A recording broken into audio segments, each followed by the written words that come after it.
حاضرین گرامی، واقعی امروزه ما در بنای نوبنیاد کمیته حفظ محیط زیست نزد حکومت جمهوری تاجیکستان برگزار می‌گردد. همه شما کارمندان کمیته حفظ محیط زیست و تمام دوستداران طبیعت وطنمان را به این مناسبت صمیمانه تبریک می‌گویم. بنای امروزه از 94 اتاق معاصر و برهوای کاری 4 تالار برای ملاقات و مخابره‌ها، کتابخانه و مجلس‌ها عبارت می‌باشد. در بام بنا پانل‌های آفتابی با اقتدار 70 کیلووات ساعت نصب شده است که برای پوره باور تامین نمودن بنا پیش‌بینی گردیده است. در بنا علاوه به دستگاه مرکزی کمیته اینچنین دیگر مرکز و مؤسسه‌های زیرتابع آن جای داده می‌شوند. با مقصد رشد رقمی کنانی و بلند برداشتن سطح معرفت اکولوژی و طبیعت دوستی ساکنان مملکت، مرکز رقمی کنانی و اینواسیون ساحه حفظ محیط زیست، مرکز آموزش اکولوژی برای دوستداران طبیعت و کلوب اکوژورنالیستان با شرایط و امکانات‌های مساعد کاری تشکیل کرده شده است.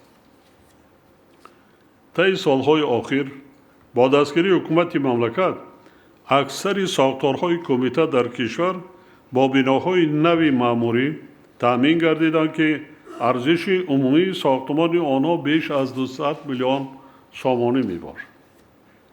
طبق نقشه آمادگی به جشن 35 سالگی استقلال دولتی، علاوه 4 بنای معموری برای کارمندان ساحه حفظ محیط زیست در شهر نایهای کشور با خرج زیاده از 40 میلیون سومانی به استفاده داده میشد. برای بهتر نمودن وضع اجتماعی کارمندان ساحه در شهر دوشنبه، بنیاد 2 بنای 11 آشیانه اقامتی برای 120 عائله با ارزش 59 میلیون سومانی به استفاده داده شد. این بسیار کار خوب است که ما میتوانیم متخصصان بهتری را به کار جلب نماییم و با خانه‌های استقامتی تامین کنیم. هم مؤسسه تا مکتبی، خانه‌های خدمتی. من فکر میکنم که برای پیشبرد و کاری با صفت کارمندان و نتیجه کاری خود کمیته این بسیار فایده آور است. رهبریت و هر یک کارمند ساحه را ضرور است که با استفاده از شرایط و امکانات‌های مهیا گردیده وظیفه‌های خدمتی خود را با درک بلند مسئولیت اجرا نمایند. متخصصان باید با همین شرایط زمان امروزه جوابگو باشند. غیر اختصاص ساحه دو زبان خارجی را حتما دانند. حاضرین گرامی، حفظ محیط زیست استفاده ثمرناک ذخیره‌های طبیعی و تامین نمودن امنیت اکولوژی وظیفه بسیار مهم جامعه جهانی از جمله کشور ما محسوب می‌یابد. زیرا در 10 سال‌های اخیر با سبب استفاده بی‌نظام ثروت‌های طبیعی اکوسیستم‌ها تنزل یافتن، ادامه یافتن این حالت باعث مشکلات جدی اکولوژی گردیده ایستاده است. بنابراین حفظ محیط زیست، گوناگونی بیولوژی و استفاده عاقلانه ثروت‌های طبیعی عملی کردن چاره‌های تأخیرناپذیر و مؤثر را تقاضا می‌نماید. در این زمینه تنظیم و اداره کردن مناسبت انسان با طبیعت توسط معیارهای حقوقی ضرور می‌باشد. در زمان صاحب استقلالی 25 قانون ساحوی و یک چند سند مهم استراتژی و برنامه‌ای قبول شده. تاجیکستان با 11 کنونسیون بین‌المللی اکولوژی همراه گردیده است. کمیته حفظ محیط زیست را ضرور است که یکجا با مقامات مربوطه دولتی و با استفاده از تجربه پیشقدم اید به تکمیل دادن قانونگذاری ساحه از جمله تهیه کودکس اکولوژی جمهوری تاجیکستان و استراتژی و برنامه‌های نو ساحوی چاره‌جویی نماید. حاضرین محترم، امروز جامعه جهانی با مشکلات تغییریابی اقلیم روبرو گردیده است. که از تأثیر منفی پیامدهای آن کشور ما نیز استثنا نیست. روند تغییرآب اقلیم نیمبد نیز باعث بلندشوی حرارت هوا و به وجود آمدن آفتهای طبیعی می‌گردد. تشبس‌های گلوبالی تاجیکستان بخصوص در سمت آب و اقلیم و حفظ پریخ‌ها در 12 ساله آخر کشورهای عضو سازمان ملل متحد و نهادهای آن، ساختارهای منطقوی و بین المللی، جامعه شهروندی و دیگر جانبهای منفعت‌دار را با مقصد دریافت راه‌های حل مشکلات اکولوژی سیاره به هم آوردند. با پیشنهاد تاجیکستان تا امروز 14 قطعنامه مجمع عمومی سازمان ملل متحد عاید به مسائل آب و اقلیم قبول گردیده است که آنها برای تطبیق هدفهای مشخص از جمله روزنامه رشد استوار برای تا سال 2030 اساس گذاشته‌اند. در پایتخت کشورمان چهارمین‌های مهم سطح بلند دایر به آب و اقلیم برگزار شده. در دایره آنها قطعنامه و قرارهای داخلدار بین المللی قبول گردیده. از جمله ماه می سال 2025 کنفرانس بین المللی سطح بلند دایر به سال بین المللی حفظ پریخ‌ها در شهر دوشنبه با اشتراک نمایندگان 90 کشور دنیا، رهبران یک قطار کشورها و سازمان‌های منطقوی و بین المللی، پژوهشگاه‌ها و شریکان رشد برگزار گردید.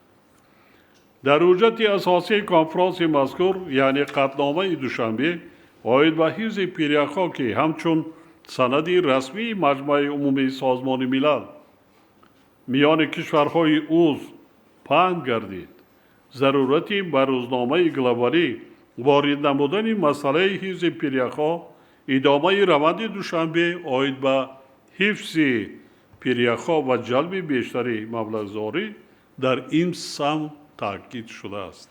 قابل ذکر است که با این مقصد در حاشیه کنفرانس بانک آسیایی رشد و فاند اقلیمی سبز برنامه نوی منطقوی را تحت عنوان از پریخ‌ها تا خواجگیداران با مبلغ عمومی 3.5 میلیارد دلار معرفی نمودند. قرار است که برنامه در تاجیکستان، ارمنستان، گرجستان، قزاقستان، قرغیزستان، آذربایجان، پاکستان، ترکمنستان و ازبکستان عملی گردد. طی 5 سال آخر ما گرمشوی شدید اقلیم را مشاهده می‌کنیم.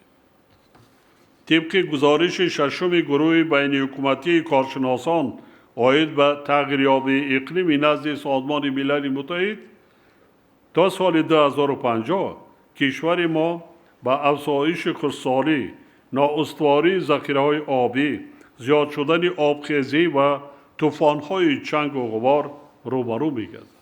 طوری از پیشگویی‌های سازمان جهانی آب و هواشناسی برمی‌آید تا سال 2050 حرارت میانه هوا در منطقه آسیای مرکزی وابسته به شرایط جغرافی می‌تواند از 0.8 تا 6.2 درجه بلند گردد.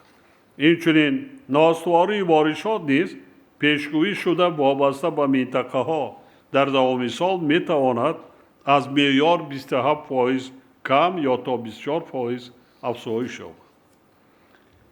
حکومت مملکت با مقصد تأمین استواری اقتصاد ملی و جامعه با تأثیر نامطلوب تغییریابی اقلیم سال 2019 استراتژی ملی عاید به مطابق شوی با تغییریابی اقلیم تا سال 2030 و سال 2025 نقشه عمل آن را برای دوره سالهای 2025-2027 قبول نمود. حالا شبکه عمومی آب و هواشناسی تاجیکستان دارای 54 پایگاه آب و هواسنجی، 98 دیدبانگاه آبچین‌کنی، دیگر نقطه‌های برف و ترمچین‌کنی و اگرومترولوژی از این است که این برای آموزش وسیع روند آب و هواشناسی و تغییریابی اقلیم ناکفایه می‌باشد. امروز ضرورت توسعه شبکه‌های آب و هواسنجی و دیدبانگاه‌های آبچین‌کنی این کشور و مجهز نمودن آنها با تجهیزات نوین به میان آمده است. از این لحاظ با وزارت‌های مالیه، رشد اقتصاد و سودا، کمیته دولتی سرمایه‌گذاری و اداره اموال دولتی و کمیته حفظ محیط زیست سپارش داده می شود که از حساب مبلغ‌های دولتی و سرمایه خارجی مرحله نوبتی تجدید و از نوسازی ساحه را تأمین نماید. بنابر کاهش یابی با سرعت حجم پریخ‌ها در تاجیکستان، برنامه دولتی آموزش و حفظ پریخ‌ها برای سالهای 2010-2030 قبول گردیده. در این سمت از جانب مقامات دخلدار دولتی تدبیرهای ضروری عملی شده ایستاده‌اند.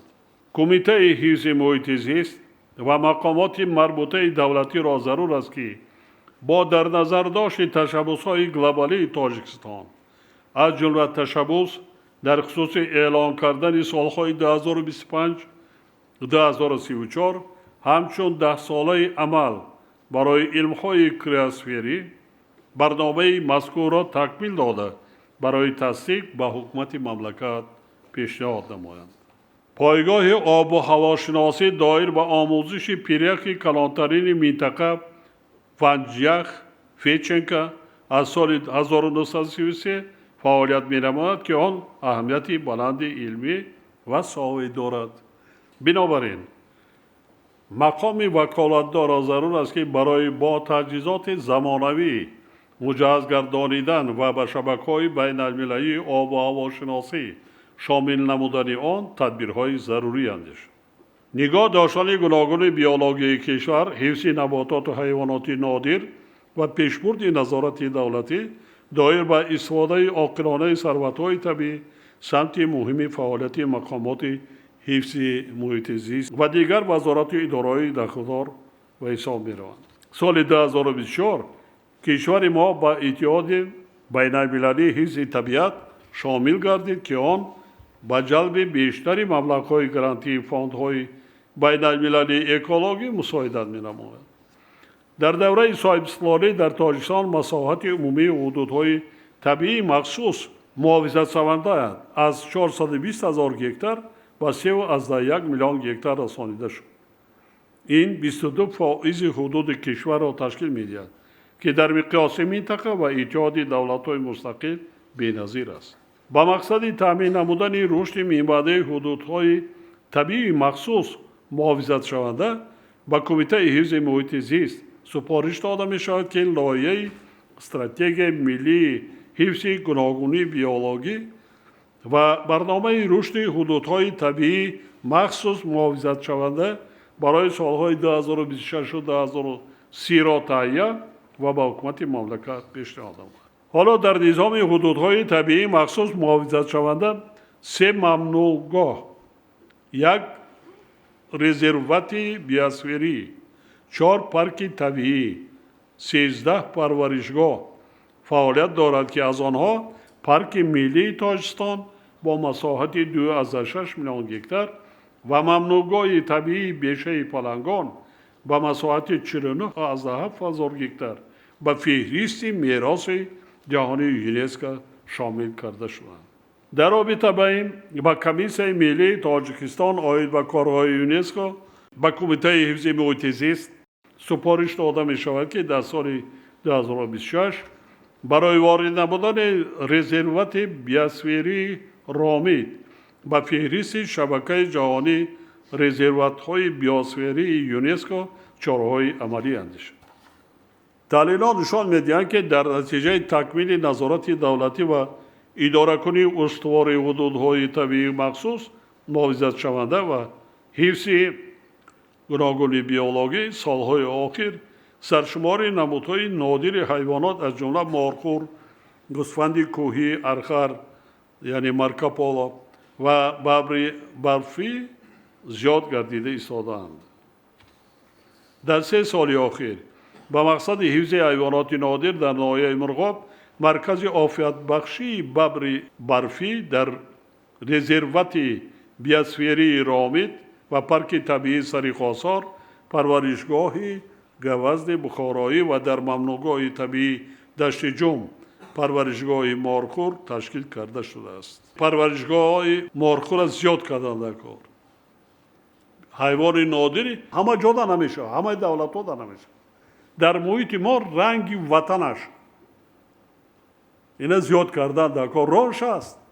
طبق حسابات کارشناسان وطنی و خارجی در حدود کشور در 10 سال اخیر سرشمار حیوانات نادر از جمله مارخور از 1900 به 6827 سر، مارکوپولو از 20419 به 29043 و ببری از 350 به 500 سر افزایش یافته است.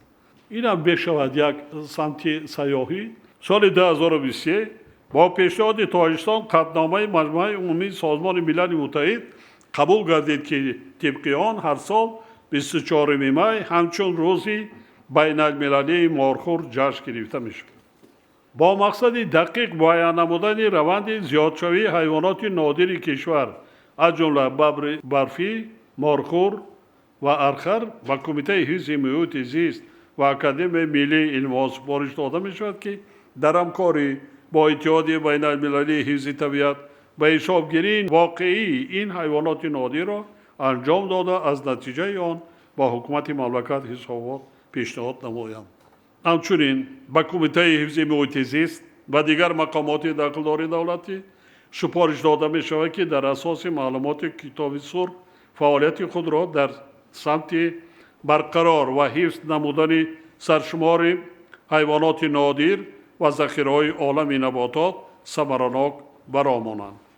فیلم ها گیرید.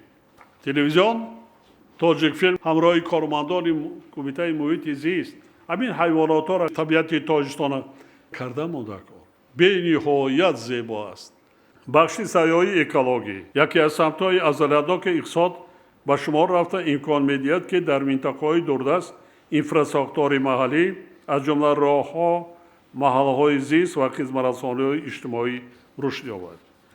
رشد سیاحی اکولوژی همچنین می‌تواند به تأسیس جای‌های نوی کاری، حفظ طبیعت، میراث فرهنگی و در عین زمان باز هم بهتر گردیدن آبرو و سیمای کشور در عرصه بین المللی مساعدت نماید.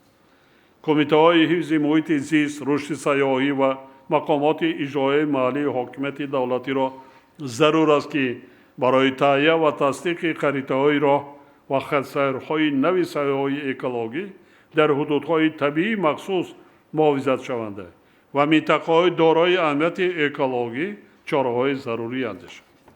وادی زرافشان بخصوص قطار کوه‌های فون، کوه‌های کم نظیر هفت‌کوه، علاءالدین و مانند اینها مکان استراحت و بازدید سیاحان میباشد. جهت حفظ و نگهداری اکوسیستم‌های نادر طبیعی موضع‌های ذکر شده و کمیته حفظ محیط زیست و دیگر مقامات مربوطه دولتی سپارش داده می شود که وابسته به اعلان نمودن این منطقه همچون پارک طبیعی زرافشان پیشنهاد و خلاصه‌های خود را در نیم ساله یکم سال 2026 با حکومت مملکت پیشنهاد نماید. حالا کشور ما در سمت رقمی کنانی ساحه‌های اقتصاد ملی و تامین نمودن شفافیت فعالیت آنها قدم‌های استوار می‌گذارد. در این روند امروز مرکز رقمی کنانی ساحه حفظ محیط زیست افتتاح گردید. برای رشد این نظام ضرور است که فعالیت مقامات دخلدار عاید به آماده نمودن برنامه‌سازان و دیگر متخصصان صاحب تخصص توسط بازآموزی در مؤسسه‌های تعلیمی و علمی وطنی و خارجی تقویت داده شود. حاضرین گرامی، در تاجیکستان 98% نیروی برق از منبع‌های آبی یعنی از حساب منبع‌های برقرار شونده استحصال کرده می شود و از روی حصه پرتو گازهای گلخانه‌ای کشور ما در جهان با نشان دهنده پسترین در جای 130 قرار دارد. با عملی سازی این نقشه و برنامه‌های ملی سال 2032 استحصال برق در کشور پر از حساب منبع‌های برقرار شونده یعنی 100% با انرژی سبز تامین گردیده. در این زمینه از روی معیارهای بین المللی تا سال 2037 پرتو گازهای گلخانه‌ای تا حد نهایی کاهش داده میشه. در برابر این باید گفت که گرچنده در سمت حفظ محیط زیست سالهای آخر کارهای نظررس به انجام رسانیده شدند، ولی حالا هم بعضی مشکلات اکولوژی جای دارند. از جمله برای تطبیق با ثمر برنامه دولتی کمودیزارکنی برای دوره تا سال 2040 اندیشیدن چاره‌های علاوه‌ای ضرور است.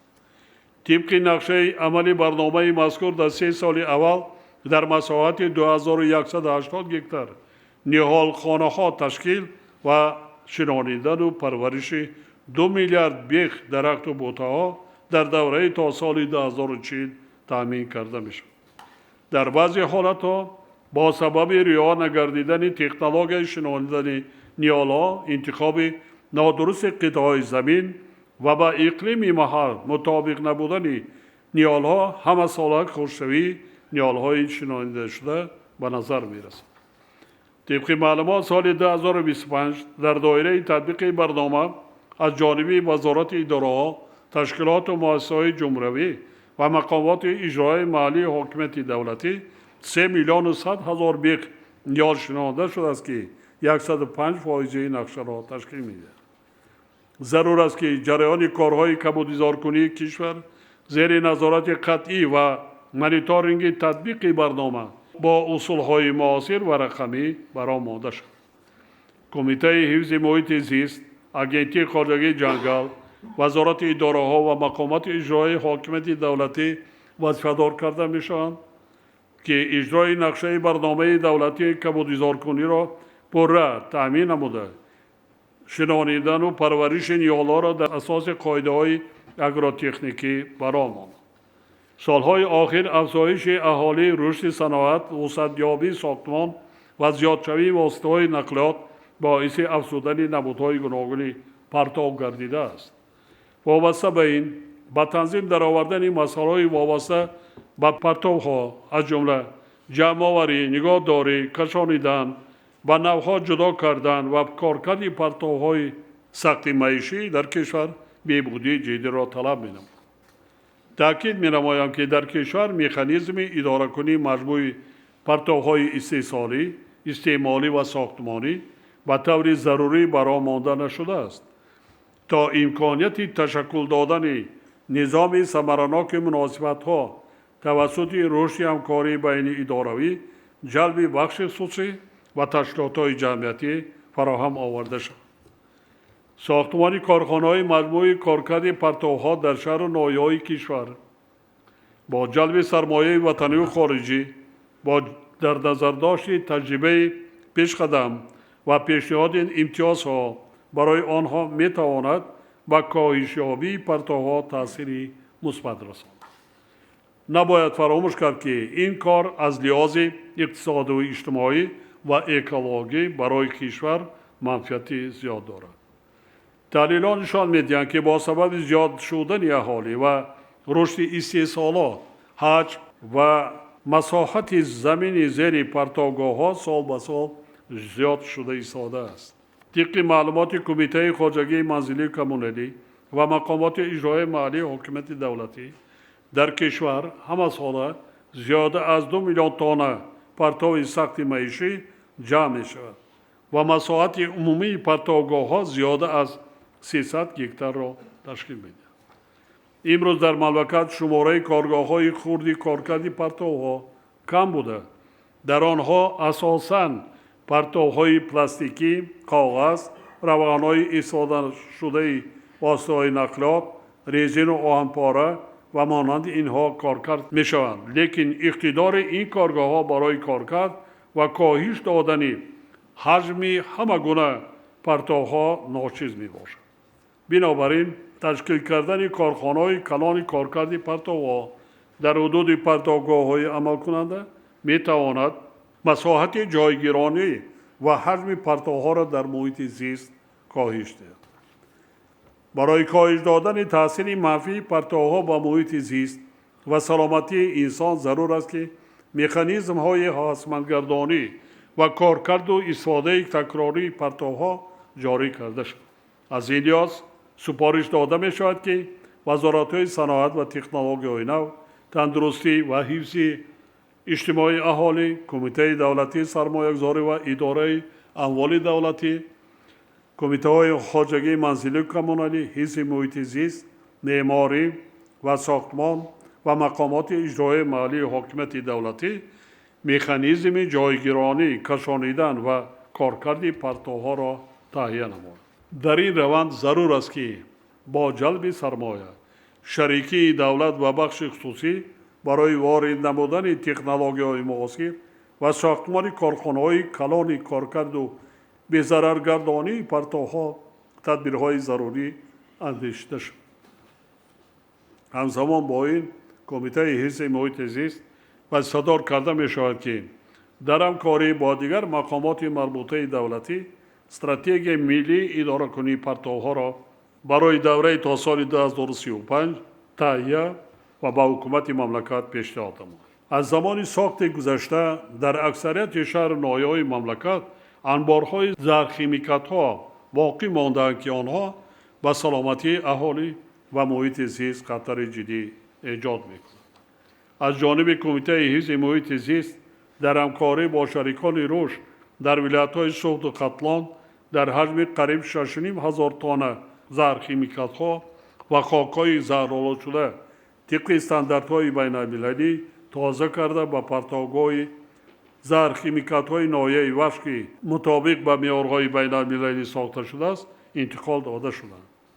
با کمیته حفظ محیط زیست و مقامات اجرایی محلی حاکمیت دولتی سپارش داده می شود که در همکاری با شریکان رشد جهت پورا برطرف نمودن انبارهای زهرخیمیکات‌های باقی مانده و جایگیر نمودن آنها در انبار ذکر شده ناحیه وحش تدبیرهای ضروری اندیشید. استفاده عاقلانه ذخیره‌های طبیعی کشور با رعایت طلبات حفظ محیط زیست برای رشد اقتصاد ملی و حفظ ذخیره‌ها برای نسل‌های آینده نقش مهم دارد. ولی باید گفت که در اکثریت کارخانه‌های کلان صنعتی که با سرمایه داخلی و خارجی تأسیس یافته فعالیت آنها بی‌واسطه با استفاده ثروت‌های طبیعی روانه شده است، طلبات و معیارهای استحصالی به طور ضروری رعایت نمی‌گردد. بنابراین وزارت صنعت و تکنولوژی نو خدمات نظارت دولتی به خطر کارها در صنعت و ساحه کوکاری و کمیته حفظ محیط زیست قبل از آغاز استخراج و کارکرد ثروت‌های طبیعی از جانب کارخانه‌های صنعتی تهیه و عملی گردیدن نقشه برقرارسازی زمین‌های کار کرده شده را نظارت نمایند. حاضرین محترم، تاجیکستان از لحاظ تأثیر پیامدهای تغییریابی اقلیم در منطقه یکی از کشورهای آسیب پذیر به شمار می‌رود.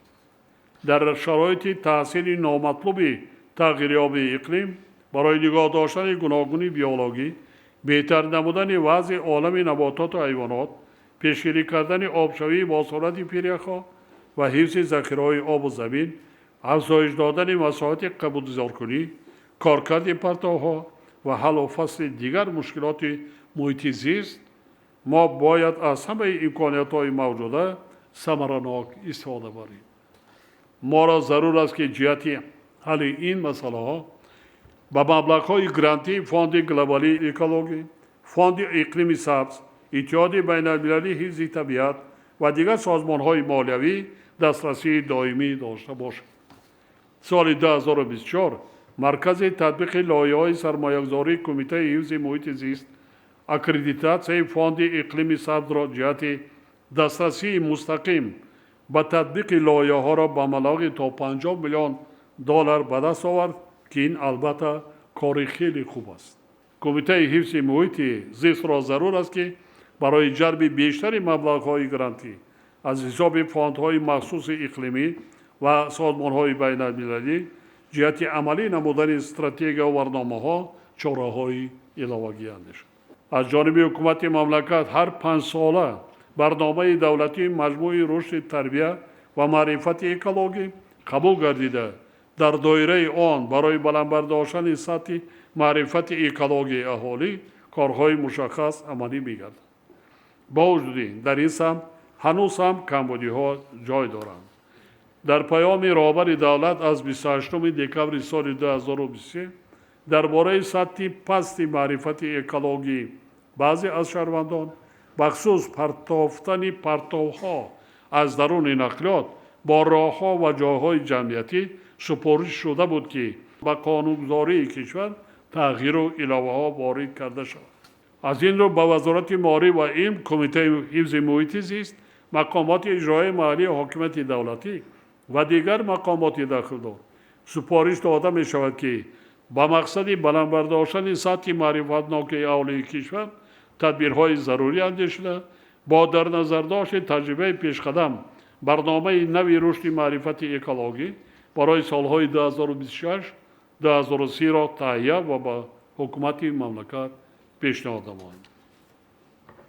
آماده نمودن متخصصان بلند اختصاص سطح بین المللی با دانستن زبان‌های خارجی یکی از هدف‌های اساسی حکومت مملکت میباشد و مقصد تقویت اقتدار کادری مقامات ساحه حفظ محیط زیست با طلبات بین المللی جوابگو گردانیدن سطح تخصصی کارمندان، پیشبرد کارهای علمی و تحقیقاتی، تیار نمودن متخصصان در سمت‌های تغییریابی اقلیم، آب و هواشناسی، یخشناسی، گوناگونی بیولوژی، ارزیابی اکوسیستم و رشد اقتصادی سبز و دیگر مسائل اکولوژی موافق مقصد دانسته می شود که در نزد کمیته حفظ محیط زیست، انستیتوت علمی و تحقیقاتی حفظ محیط زیست، تغییریابی اقلیم و اکوسیستم ها تأسیس داده شود.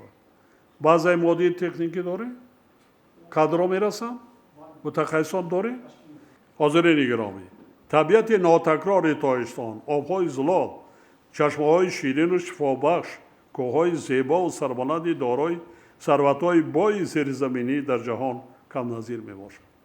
ما باید با چنین دیار زیبا منظر افتخار نموده آن را برای نسل‌های آینده تازه و آزاده نگاه داریم، حفظ کنیم و به میراث گذاریم.